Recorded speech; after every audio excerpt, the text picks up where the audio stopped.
Welcome to Advanced Quantum Chemistry. The topic today is Hartree-Fock theory, lecture 2.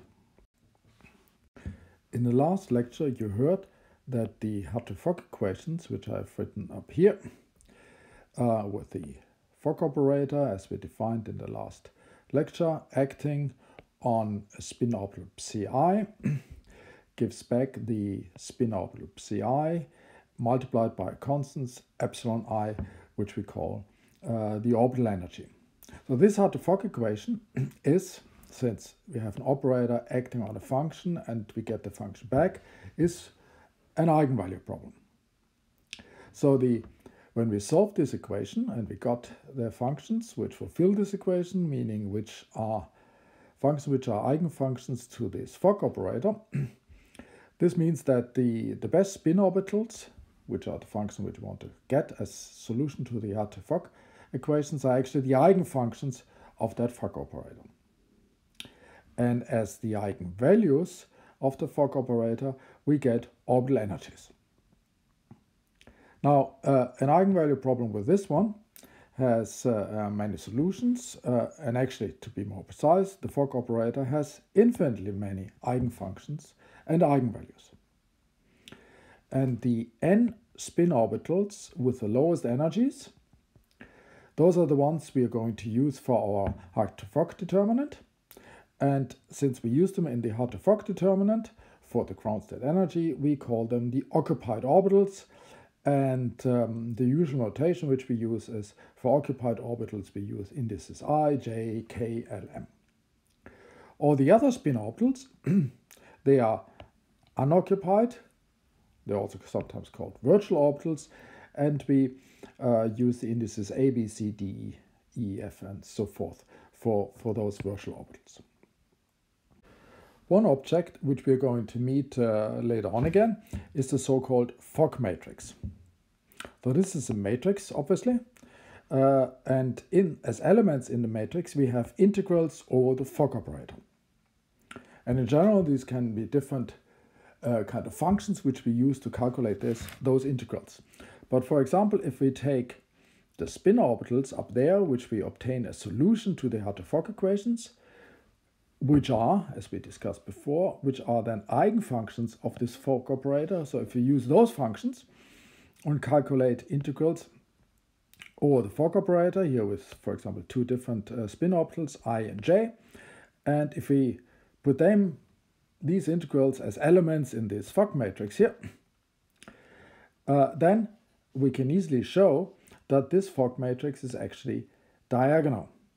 So the Fock matrix in the basis of the eigenfunction of the Fock operators is always going to be diagonal, because if we apply the Fock operator to a spin orbital psi j, then what do we get? Well, a Fock operator acting on one of its eigenfunctions gives the orbital energy times the eigenfunction back, so that's what we have. So we get the eigenfunction multiplied with the orbital energy, but that's just a number, so we take that out of the integral.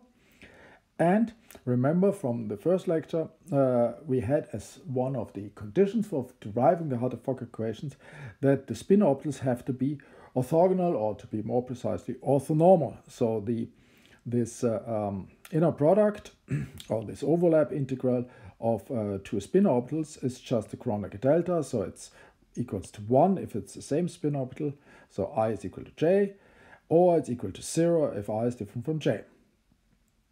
And that means the Fock matrix in the basis of the spin orbitals, or the eigenfunctions of the Fock operator, is diagonal. On the diagonal we have the orbital energies, and otherwise it's 0. And I put the prime here again because it's again like before, it's in terms of spin orbitals. So the orbital energies are diagonal values of the diagonalized Fock matrix. And that allows us to derive an expression for the orbital energies.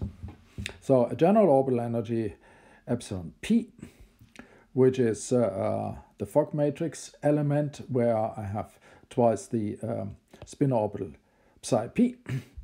So I can insert the Fock operator now, which was this core Hamiltonian, plus the sum over all occupied spin orbitals of the Coulomb and the exchange operator. So that gives us here the integral over the core Hamiltonian. And then I get the sum over these integrals over the Coulomb operator and minus the integrals over the exchange operator. And if you use the definitions of the Coulomb and exchange operator, or what the Coulomb and exchange operator do when acting on a spin orbital, from the last lecture, we can see we get these two electron integrals. Here Coulomb integral and here an exchange integral, because again the two spin orbitals in the ket are interchanged compared to in the Coulomb orbital. The first term here, that is, for example, well, that has two contributions. It has the kinetic energy and it has the interaction with the nuclear charge of the electron in that spin orbital psi p. Now let's look what the other two terms, how we can interpret them. For that, let's look first at an orbital energy of an occupied orbital. So here we have the occupied orbital psi and here the kinetic energy nuclear interaction term. And now here the psi is an occupied orbital, and the sum over j, that's over all occupied spin orbitals j here. But the summation here, so that summation is over all occupied orbitals j, which means that it also, of course, includes also the occupied orbital I. So there will be one term where j is equal to I, and we get then psi, minus psi. So we get precisely this difference of two integrals, but the two integrals are the same, so that term actually does not contribute. That term is just 0.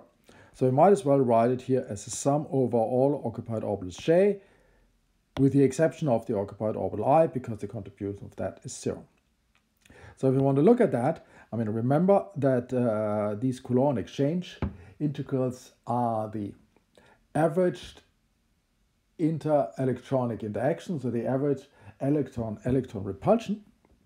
So we can see that in the orbital energy for the orbital I, we have the interaction with the electrons in all the other occupied spin orbitals, which makes a lot of sense. So we have the interaction of this particular electron in the spin orbital I, and it interacts with all the other electrons in the other spin orbitals. Now, if you now look at the orbital energy for a virtual or unoccupied orbital, epsilon A, again we have the same. We have the kinetic energy plus the electron nuclear interaction term. And then here we have the sum over all occupied orbitals again. But now that orbital psi A is now a virtual orbital. So it's actually not included in the summation, and therefore we will not get any cancellation here. So if you look at this electron-electron interaction or inter-electron repulsion, then we can see that in the orbital energy of orbital A, we have an interaction with all the electrons in the occupied orbitals. So it looks like as if the orbital energy A of a virtual orbital is the energy which we would have if there would be an extra electron in this orbital, which then would interact with all the electrons in the otherwise occupied orbitals. So it looks as if we have a state where we have one extra electron. Let's look at the Hartree-Fock energy once again and compare it with the sum over the orbital energies. Here I've written up the expression for the Hartree-Fock energy. We have the sum over all these core Hamiltonians for each occupied orbital. So that's all the kinetic energy and all the electron nuclear attraction contributions. And here we have the electron-electron interaction. Now if you sum now the energy of the occupied orbitals, epsilon A, where on the page before we had here the core contribution and we had the interaction with all the other spin orbitals, psi j. Now if you sum that over all orbitals I, we get here the sum over all occupied orbitals. We get the same term as we have here. But here for the inter-electron-electron interaction, we don't get the same term as here. Well, we get the same term, but we get it twice. So here we have this term, but twice, which means that the sum over the orbital energies is not the same as the Hartree-Fock energy. But it actually makes a lot of sense because, remember, in the orbital energy, we have the interaction of this electron in the orbital, spin orbital I, with the electrons in all the other spin orbitals. Now, if we sum this interaction, sum the orbital energy, then this way also sum the interaction between the electrons, then of course we are going to count each interaction twice. Because if electron I interacts with J, and then later on we'll get also, if that was electron 1, for example, spin orbital 1, and here it's going to interact with spin orbital 2, 3, 4. If we then get a spin orbital 2 here, then this interelectronic interaction will include spin orbital 1 again. So we have this electron-electron interaction twice. But for the total energy of the system, this double counting of the average electron-electron interaction, of course, is not correct, does not make sense. And so we are lucky, not lucky, but it's good that in the Hartree-Fock energy, we have this one factor 1/2, so this double counting is removed. But it also means that you cannot get a reasonable value for the energy of a system just by adding the orbital energies. That leaves us with the questions, what can we do with those? I mean, what can we use the orbital energies for? We can't use them to calculate the total energy because some of them will be wrong. So is there anything else?